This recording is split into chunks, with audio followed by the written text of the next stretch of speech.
Sofia croyait avoir construit un mariage dont beaucoup rêvent. À 24 ans, elle rencontra Daniel, un homme charmant travaillant dans une entreprise technologique en pleine croissance à Lagos. Il parlait de l'avenir avec une assurance qui la faisait rêver, une grande maison, de bonnes écoles pour leurs futurs enfants, des vacances annuelles à l'étranger et une vie sans soucis financiers. Pour Sofia, issue d'une famille de classe moyenne où l'argent était toujours un problème, ces promesses étaient un phare d'espoir. Elle s'y accrochait de tout son cœur. 7 ans plus tard, leur vie semblait stable. Avec leurs 2 enfants, Ethan et Lily, ils vivaient dans un bel appartement de 3 chambres à l'Equiphase 2. Bien que Sofia ne travaillait pas à plein temps, elle gérait une petite entreprise de décoration intérieure en ligne, tandis que Daniel couvrait la plupart des dépenses. Ils n'étaient pas riches, mais leur confort semblait suffisant. Sofia voyait en Daniel un mari responsable, dévoué à sa famille.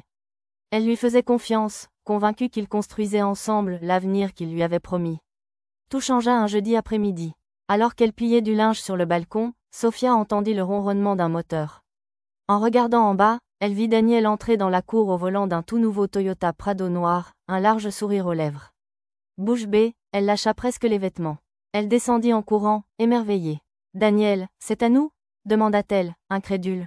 Il ajusta sa cravate avec fierté. « Bien sûr, c'est à nous, bébé. Je t'avais dit que cette année serait différente. » Sofia l'enlaça, submergée de joie. Pour elle, ce moment confirmait que leur sacrifice portait leurs fruits. Ce soir-là, après le dîner, alors que les enfants dormaient, Sofia aborda une question qui la taraudait. « Et la vieille Corolla ?» demanda-t-elle. Elle expliqua combien il était difficile de gérer les trajets des enfants avec les bus et Uber, suggérant qu'elle pourrait utiliser l'ancienne voiture. Daniel réfléchit un instant avant de répondre. « J'y ai pensé, mais je veux la vendre. L'entretien coûte trop cher, et le prix du marché est encore bon. » Déçue, Sofia acquiesça. Daniel avait toujours été prudent avec l'argent, et elle ne voulait pas insister. Elle lui faisait confiance, après tout. Mais au fil des semaines, elle remarqua quelque chose d'étrange. La Corolla, censée être vendue, apparaissait et disparaissait de la cour sans explication claire. Quand elle posait des questions, Daniel répondait vaguement « Un concessionnaire l'atteste » ou « Je l'ai laissé chez un ami ». Sa voix restait calme, presque trop parfaite, comme s'il avait répété ses réponses. Sofia, confiante en lui, ne creusa pas davantage, ignorant les premiers signes d'un secret bien plus sombre. La vie de Sofia bascula un vendredi après-midi. Alors qu'elle arrangeait des coussins dans le salon, son téléphone sonna. C'était Chloé, son amie proche, dont la voix trahissait une urgence inhabituelle. « Sophie, écoute bien, je suis à Marina Mall, et je viens de voir la Corolla de ton mari. Même plaque, même rayure sur la portière gauche, celle de l'accident avec le portail l'an dernier. » Sofia, confuse, répondit. « Mais Daniel a dit qu'il la vendait. Peut-être qu'un acheteur l'atteste ?» Chloé baissa la voix. « Sophie, ce n'est pas un concessionnaire. C'est une femme qui la conduit, et elle agit comme si la voiture lui appartenait. Elle s'est garée, est sortie avec assurance et l'a verrouillée. Et, elle portait le flacon Blackwater que tu as acheté pour Daniel au salon l'an dernier. » Le salon sembla rétrécir autour de Sofia. Elle s'assit sur le canapé, fixant le mur, le cœur battant. Elle voulait croire à une explication logique. Peut-être Daniel avait-il prêté la voiture à une collègue ? Mais au fond d'elle, un doute glacial s'installait. Ce soir-là, Daniel rentra joyeux, chantonnant, lançant ses clés sur la console et embrassant Sofia sur le front. Il parla de sa journée avec légèreté, comme si tout était normal. Sofia, elle, luttait pour sourire, hochant la tête mécaniquement. En le regardant, si confiant, elle sentit une vérité amère émerger. L'homme qu'elle aimait, le père de ses enfants, lui cachait quelque chose. Incapable de dormir, Sofia passa la nuit à fixer le ventilateur du plafond. Les mots de Chloé tournaient en boucle dans sa tête, une femme conduisait la voiture. Elle portait son flacon, chaque pensée ravivait la douleur. Daniel lui avait menti, les yeux dans les yeux, avec une assurance désarmante. S'il n'avait pas vendu la voiture, s'il l'avait donnée à une autre femme, alors il ne s'agissait pas d'un simple mensonge. C'était une double vie. À l'aube, Sofia prit une décision. Elle ne confronterait pas Daniel tout de suite. Il était trop habile avec les mots, capable de la manipuler jusqu'à ce qu'elle doute d'elle-même. Elle devait trouver des preuves. Elle rappela Chloé, qui se rendit immédiatement disponible. Elles se retrouvèrent dans un café près de Marina Mall. Chloé, déterminée, révéla une information troublante. La femme s'appelait Vanessa, connue pour fréquenter des hommes mariés. Elle travaillait dans une boutique à Lekki, mais son train de vie dépassait largement son salaire. « Sophie, je pense que Daniel finance son style de vie », murmura Chloé. Sofia sentit son estomac se nouer, mais elle resta calme. « J'ai besoin de preuves, Chloé. Je veux la voir avec la voiture. » Elles élaborèrent un plan pour surveiller Vanessa, déterminée à découvrir la vérité. Sophia savait que cette quête risquait de briser son monde, mais elle ne pouvait plus ignorer la douleur qui grandissait en elle. Le mardi suivant, Sophia déposa les enfants à l'école et retrouva Chloé pour une mission décisive. Elles se garèrent près de la boutique de Vanessa à l'Équifazin, dissimulée derrière des palmiers. Sophia, nerveuse, tapotait son genou, scrutant chaque voiture qui passait. Après 1 heure d'attente, Chloé murmura « Sophie, regarde ». La Corolla blanche apparut, avec la même rayure, le même autocollant délavé et la même plaque d'immatriculation. Vanessa en sortit, vêtue d'une robe rouge moulante, un sac de créateur à la main, et marcha avec assurance vers un café.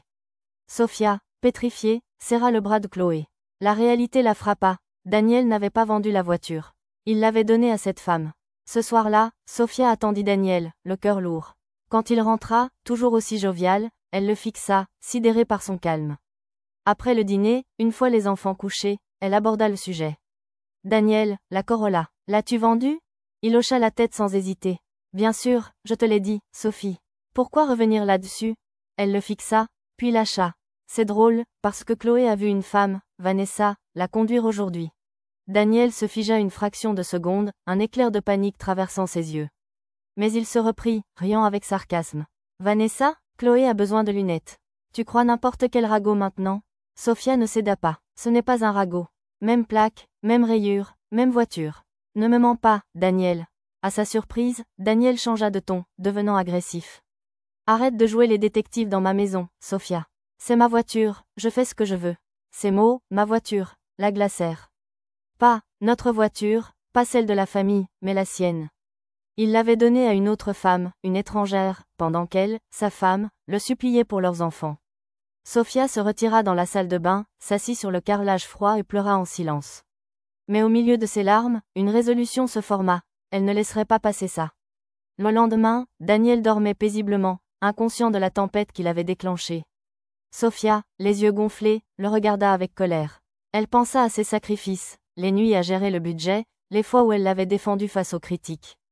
Et maintenant, il avait donné la voiture qu'elle demandait pour leurs enfants à une maîtresse. La maison devint un champ de silence. Sophia s'occupait des enfants sans un mot pour Daniel, qui, au lieu de s'excuser, adopta une attitude arrogante. « Sophie, tu fais la tête pour une voiture ?» lança-t-il. Elle rétorqua. « Je te donne le silence pour une trahison. » Daniel ricana, minimisant l'affaire, mais Sophia savait que ce n'était que le début. Elle ne serait plus la femme naïve qu'il croyait manipuler. La trahison de Daniel devint bientôt publique. Une voisine aborda Sophia alors qu'elle emmenait les enfants à l'école. « Sophia, j'ai vu une femme conduire votre Corolla près de l'Équimal. Elle a du style. » Sophia força un sourire, murmurant une excuse vague, mais intérieurement, elle brûlait de honte. 2 jours plus tard, au supermarché, elle surprit 2 femmes en train de chuchoter. « Tu sais que le mari de Sophia a acheté un Prado mais a donné l'ancienne voiture à sa maîtresse ?» L'autre répondit. « Et elle marche sous ce soleil brûlant. » Dieu m'en préserve. Sophia serra son panier, ravalant sa fierté, et passa devant elle, la tête haute. Encouragée par Chloé, Sophia décida de confronter Vanessa. Elles se rendirent à la boutique de l'Équifazin. Vanessa, derrière le comptoir, tapait sur son téléphone avec des ongles impeccables. Sophia s'avança. « Vanessa, il faut qu'on parle. » Vanessa leva les yeux, un sourire moqueur aux lèvres. « Oh, tu dois être Sophia, la femme de Daniel. » Enchantée. Sophia, contenant sa colère, déclara. « La Corolla que tu conduis appartient à ma famille.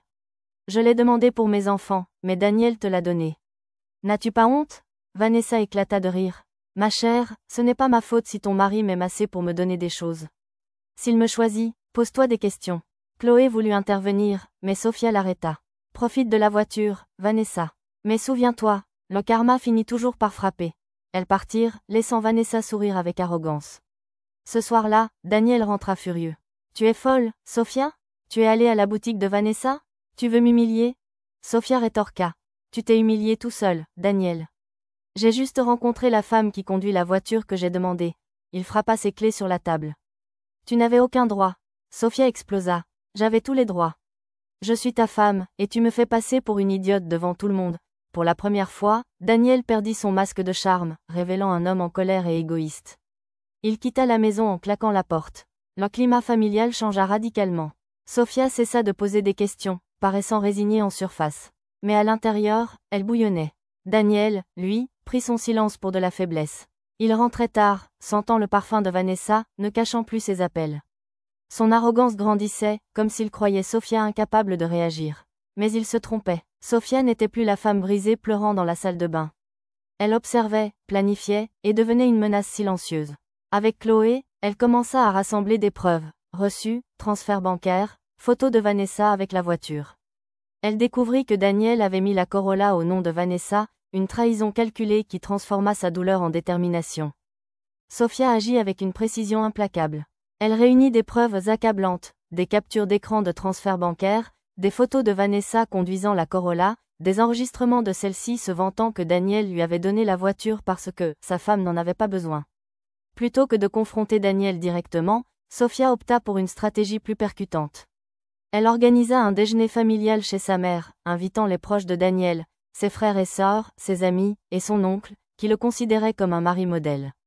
Daniel, inconscient du piège, arriva confiant, vêtu d'une chemise coûteuse, saluant tout le monde avec assurance.